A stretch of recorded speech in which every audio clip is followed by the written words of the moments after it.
Oui, sur cette question de l'effort et de l'hédonisme, je trouve que ce qui est très frappant, c'est dans la pratique sportive. Bon, il y avait le marathon il y a 2 jours, on voit bien pour le coup, les mêmes salariés s'affligent des efforts mais colossaux, se lèvent à 6h du matin pour courir des heures sous la pluie, et même les salles de sport qui se multiplient dans toutes les villes françaises. Avant d'aller travailler. Oui, et le matin. Et en fait, qui cultivent une vraie nostalgie de l'usine. D'ailleurs, beaucoup de salles, il y a toute une chaîne de salles de sport assez chic à Paris qui s'appelle l'usine, et c'est une nostalgie du monde industriel. Vous avez votre machine, vous collez une fréquence sur votre machine, vous collez peut-être une demi-heure sur la machine, puis 20 minutes sur l'autre.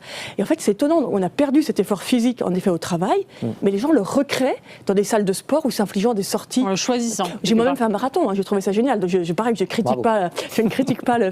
Mais c'est très intéressant de voir que donc, l'effort existe, on a besoin d'efforts, mais peut-être ce qui est intéressant, c'est que quand vous préparez un marathon, vous commencez, vous faites 10 minutes, vous êtes à moitié mort, et vous progressez très facilement. Et si vous tenez vraiment vos 3 entraînements, vous terminez votre marathon, à moins d'avoir un problème de santé, tout le monde le fait. Et donc il y a quand même une promesse très forte de résultats, et peut-être qu'en effet le monde professionnel est plus aléatoire. Et c'est vrai que si vous allez à la salle de gym tous les matins, vous arrivez à un certain niveau, enfin, pour vous c'est pas du tout mon truc, vous arrivez, je pense, de façon très linéaire à un certain niveau. J'ai invoqué le sport à remplacer le travail.